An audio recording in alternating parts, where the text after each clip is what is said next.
ఓం సాయిరామ్. సమర్థ సద్గురు సాయినాథ్ మహారాజ్కి జై. సాయి భక్తులందరికీ నమస్కారం అండి.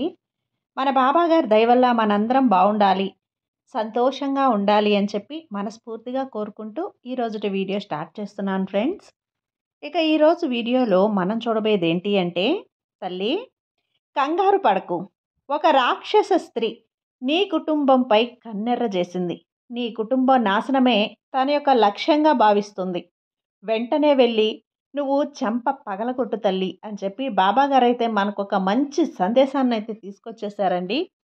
ఆ సందేశం ఏంటి, ఆ సందేశం రూపంలో బాబాగారు మనతో ఏం చెప్పబోతున్నారు అనేది ఆయన మాటల్లోనే వినే ముందుగా మన వీడియోని మన ఛానల్లో కొత్తగా ఎవరైనా చూస్తూ ఉన్నట్లయితే ప్లీజ్ సబ్స్క్రైబ్ చేసుకోండి ఫ్రెండ్స్.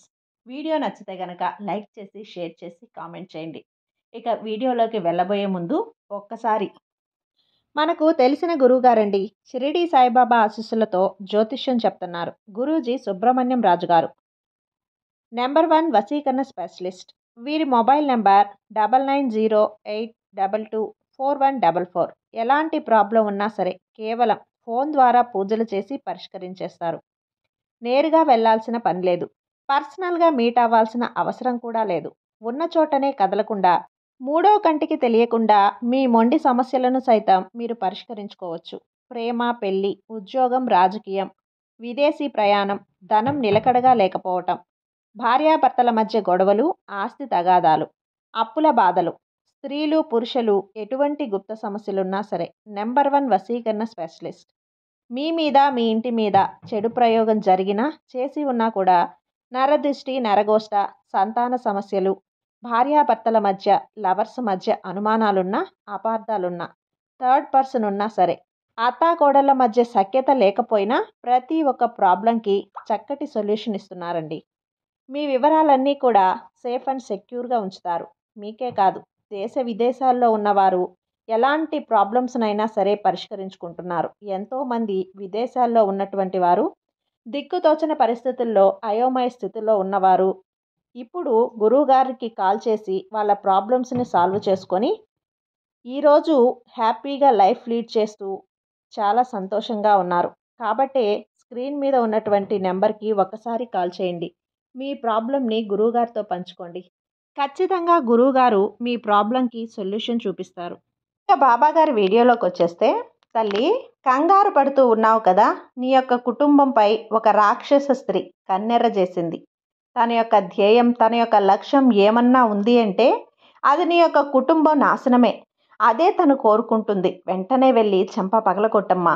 ఏంటి బాబా అసలు, ఎవరు, ఏం మాట్లాడుతున్నారు, ఎవరు ఆ స్త్రీ? నా కుటుంబంపై కన్నెర్ర చేయడానికి నేనంత పాపం ఏం చేశాను? తనకి నా కారణంగా ఏదైనా అన్యాయం జరిగిందా, లేకపోతే ఏదైనా నా నుంచి కోల్పోయిందా? ఎందుకు నా కుటుంబంపై కన్నెర్ర చేసింది? తనకంత అవసరం ఏంటి? అసలు ఆ స్త్రీ ఎవరు? ఎవరిని వెళ్ళి నన్ను చెంప పగలగొట్టమంటున్నారు? ఇన్ని అనుమానాలు నీకు వస్తున్నాయి కదా, అన్నీ కూడా నీకు మొత్తం క్లియర్ చేస్తానమ్మా. జాగ్రత్తగా విను. ఏం చెప్తున్నానో అది నీకు ముఖ్యం ఇప్పుడు. ఎందుకంటే నువ్వు గనక ఇప్పుడు ఈ సమస్య నుంచి బయట పడలేదు అంటే నీ కుటుంబం పూర్తిగా ఒక అంధకారంలోకి వెళ్ళిపోవాల్సి ఉంటుంది. కాబట్టి నీ బాబా ఉన్నంత వరకు కూడా అటువంటి పరిస్థితి, అటువంటి దుస్థితి నీకు రాకుండా చేస్తాను.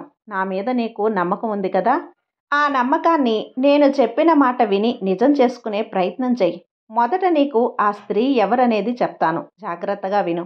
ఆ స్త్రీ అనేది నీ యొక్క రక్త సంబంధం కాదు, అదేవిధంగా నీ తల్లి వైపు ఉన్న బంధం కూడా కాదు, అదేవిధంగా నీ యొక్క స్నేహితులలో కూడా కాదు. ముఖ్యంగా ఆ స్త్రీ నీ యొక్క ఇంటి పేరుతో పాటు తన ఇంటి పేరు కూడా ఒకటే అయి ఉంటుంది. అలాగే నీ కుటుంబంలో తను కూడా, అంటే నీ కుటుంబం ఏదైతే ఉంటుందో ఆ కుటుంబంలో తను కూడా ఒక రకమైన పాత్రను పోషిస్తూ ఉంది.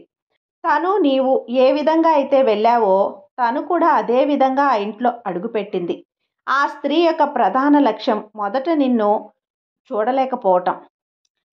నువ్వు తింటున్నా, లేదా నువ్వు ఏదైనా మంచి బట్టలు ధరించినా, లేకంటే నువ్వు గనక నీ భర్తతో సరదాగా గడుపుతున్నా కూడా, ఎదుటి వారితో కాస్తంత స్నేహంగా మెలుగుతూ ఉన్నా కూడా తను చూడలేకపోతుంది. నువ్వు సంతోషపడుతున్నా, నువ్వు ఏదైనా బంగారం వేసుకున్నా, ఒంటి నిండా చక్కగా మంచి బట్టలు వేసుకొని చక్కగా రెడీ అయినా కూడా తను చూడలేకపోతుంది. నువ్వు వారిని లెక్క చేయకుండా నీ బ్రతుకు నువ్వు బ్రతుకుతూ, నీ పనులు నువ్వు చేయించుకుంటూ ఒక రూపాయి సంపాదించుకుంటున్నావు. కానీ వీటన్నింటినీ చూడలేక మొదటి నుంచి కూడా నీ మీద ఈర్ష్య పడుతూ, నీ మీద అసూయ చూపిస్తూ, ముఖ్యంగా తన దగ్గర ఉన్న గొప్ప లక్ష్యం ఏంటంటే, ఆ ఈర్ష్యను కానీ, అసూయను కానీ తన యొక్క మొహం మీద ఎప్పుడూ కూడా కనపడనివ్వకపోవటం. నీతో ప్రేమగా ఉన్నట్లే నటిస్తుంది. నీవు తాను ఇద్దరూ ఒకటే అన్నట్లుగా క్రియేట్ చేస్తుంది. తను వారి యొక్క అవసరాలు గడిపించుకోవటం కోసం నీతో నీ కుటుంబ సభ్యులను వాడుకుంటుంది. నీ కుటుంబం యొక్క ప్రధాన లక్షణం నీ గురించి నీ ఉపయోగించుకునే తెలివితేటలన్నింటినీ కూడా తెలుసుకొని వాటిని ఒక్కొక్కటిగా అమలు చేసుకుంటూ తన జీవితంలో కొత్త ప్రయాణాన్ని మొదలుపెట్టి నీ జీవిత శైలిని చూసి అటు వెళ్ళి కాపీ కొట్టి తన జీవితాన్ని అలా మలుచుకుంటుంది. అలా తన యొక్క జీవన శైలిని తన జీవన శైలిగా మార్చుకొని అవి వాటంతటినీ కూడా తాను కలిగిన తెలివితేటలుగా ఎదుటివారికి బాగా కనపడేలా చేస్తుంది. ఎందుకు తన చాలా తెలివైంది అని చెప్పి నలుగురు చెప్పుకోవటంతో తను ఇంకాస్త పొగరును చూపించడం అయితే మొదలుపెట్టింది. అయితే నీ కుటుంబంలో తను నీ కుటుంబంపై ద్వేషం చూపిస్తూ ఉందని చెప్పి తెలిసినప్పటికీ కూడా నీ కుటుంబం సపోర్ట్ అనేది ఎప్పుడూ కూడా మంచివారి మాట. ఆ యొక్క తీరు ఏదైతే ఉంటుందో కొంతమంది గలగలా మాట్లాడేస్తూ ఉంటారు. కొంతమంది ఎదుటి వారిని చాలా తెలివిగా కలిపేసుకుంటూ ఉంటారు.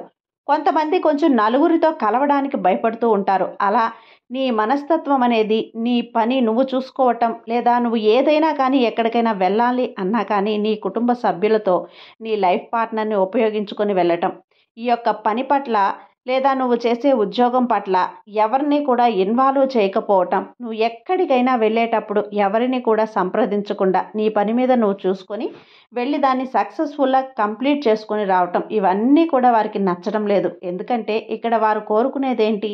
ప్రతి చిన్నదానికి పెద్దదానికి నువ్వు వారి మీద ఆధారపడాలి, వారి కింద లొంగి బ్రతకాలి, వారు చెప్పిన మాట వినాలి, వారి కాలు కింద పెట్టుకొని నిన్ను ఒక బొమ్మ ఇచ్చే కీ బొమ్మలాగా పెట్టుకొని కీ ఇచ్చి తిప్పుతూ ఉంటే నువ్వు తిరుగుతూ ఉండాలి. అలా వాళ్ళు ఎలా ఆడమంటే నువ్వు అలా ఆడాలి అని చెప్పి వాళ్ళు కోరుకుంటున్నారు.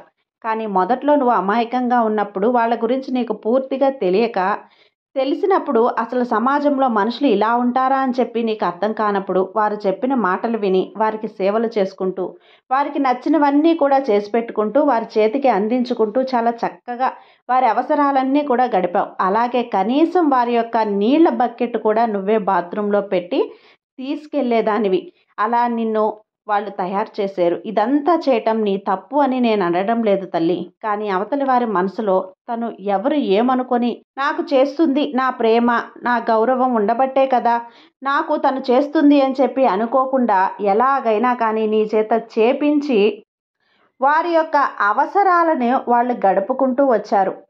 కాబట్టి నువ్వు సరదాగా నవ్వుకోవటం, వాళ్ళు నిన్ను చూసి చాటుగా వెళ్ళి నీ అమాయకమైన మనసుని పిచ్చిది అని చెప్పుకోవటం, నీ చేత రేపు ఇది చేపిద్దాం, తర్వాత రోజు ఇది చేపిద్దాం అని చెప్పుకోవడం, ఇలా వారి లైఫ్ స్టైల్ అయితే అయిపోయింది.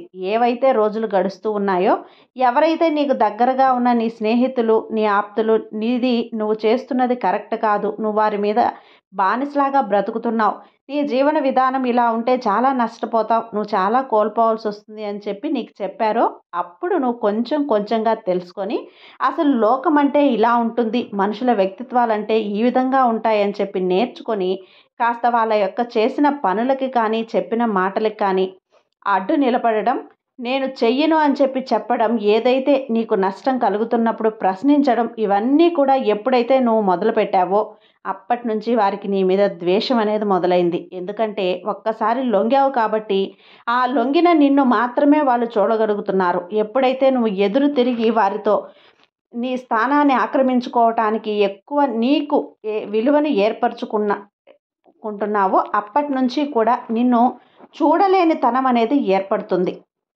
బిడ్డ, ఇది చాలా మంచి మనసమ్మా నీది. నలుగురితో పాటు కలిసిపోవాలనుకునే మనసు నీది. నలుగురి పట్ల గౌరవాన్ని చూపించే క్రమశిక్షణ నీది. నువ్వు పెరిగిన వాతావరణమే వేరుగా ఉంటుంది. అలాగే పెద్దవాళ్ళని గౌరవించడం, పిల్లల్ని ప్రేమించడం, ఎదుటివారితో సన్నిహితంగా మాట్లాడటం, అందరితో సరదాగా ఉండాలి అనుకోవటం, ఏ ఈర్ష్య కానీ అసూయ కానీ లేకుండా ఒక కల్మషం లేని మనసు నీలో ఉంచుకొని అందరి ఆనందాన్ని కోరుకుంటూ నువ్వు కూడా ఆనందంగా ఉండాలి అనుకుంటావు. చూసావా, అదే నిన్ను ఇప్పటి వరకు కాపాడుతూ వచ్చింది. కాకపోతే వారి యొక్క ఏడుపు, వారి ఘోష అనేది నీకెప్పటికప్పుడు కూడా అడుగడుగునా నిన్ను వెంటాడి వేధిస్తూ ఉన్నాయి తల్లి. ఎందుకంటే 10 మందికి అప్పున్నా బ్రతకొచ్చు, 10 మంది ఏడుపులుంటే బ్రతకలేమమ్మా. అది మన పెద్దలు చెప్తూ వచ్చిన మాట. ఎందుకైనా కానీ ఇప్పుడు నీ ప్రస్తుత కాలంలో సరిగ్గా నీ మనసు అనేది నీ కంట్రోల్లో లేకపోవటం, మనసంతా కూడా చికాకుగా అనిపించడం, గందరగోళంగా అనిపించడం, ఎవరికి ఎక్కువ విలువ ఇవ్వకూడదు, ఎవరిని వదిలేయాలో వారిని ఎక్కువగా కేర్ చేయటం, వారిని ఎక్కువగా విలువనివ్వటం, అదేవిధంగా వారితో సన్నిహితంగా ఉండే ప్రయత్నం చేయటం. ఒక పని చెయ్యాలి అనుకున్నప్పుడు ఆ పని మీద ధ్యాస తగ్గించి ఎక్కువగా అలసటకు గురైపోతూ ఉండటం, ఏ పని మీద కూడా ఇంట్రెస్ట్ అనేది లేకపోవటం, మనుషులతో కలవాలి అనిపించకపోవటం, ఒంటరిగా ఉండాలి అని కోరుకోవటం, సాయంత్రానికి బాగా నీరసమైపోవటం, తలంతా కూడా భారంగా నొప్పిగా అనిపిస్తూ ఉండటం, కాస్తంత చిన్న చిన్న అనారోగ్య సమస్యలు, ఆందోళన, అతి ఆలోచన, వద్దు అనుకున్నా కూడా మనసులో ఆలోచనలే అలా తిరుగుతూ తిరుగుతూ ఉండి నిన్ను ఇబ్బంది పెట్టడం, ఇలా ఎన్నో రకాలైన సమస్యలు. ఇటు మానసికంగా ఇబ్బంది పడుతూ ఉన్నావు, అటు శారీరకంగా ఇబ్బంది పడుతూ ఉన్నావు. కాబట్టి గుర్తుంచుకోవాల్సిన విషయం ఏంటి అంటే తల్లి, ఎప్పుడైనా కానీ ఒకరి గురించి ఇంత ఆలోచన పనికిరాదు. ఒకరి గురించి నువ్వు ఆలోచిస్తున్నావు అంటే నువ్వు నీకు తెలియకుండానే వారికి విలువనిస్తున్నావు అని అర్థం.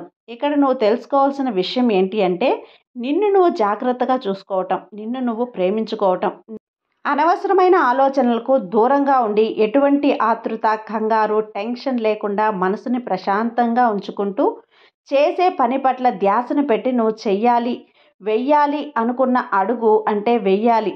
ఆ యొక్క అడుగుని లక్ష్యం వైపు చేసే దిశగా నీ ఆలోచన తత్వాన్ని మార్చుకుంటే నువ్వు గతంలో పొందిన విజయాన్ని ప్రస్తుతం కూడా పొందుతావు. ఈ ఒక్క విషయాన్ని గుర్తుంచుకో. మొదట నీకు నువ్వు గౌరవాన్ని ఇచ్చుకోవాలి. తర్వాత నీ పనికి గౌరవం ఇస్తే ఆ పనిలో విజయం ఎప్పుడైతే దక్కుతుందో ఆటోమేటిక్గా దానితో పాటు నీకు గౌరవం అనేది వస్తుంది. కొన్నాళ్ళు కష్టపడు తల్లి, కష్టపడితేనే విజయం అందుకుంటావు.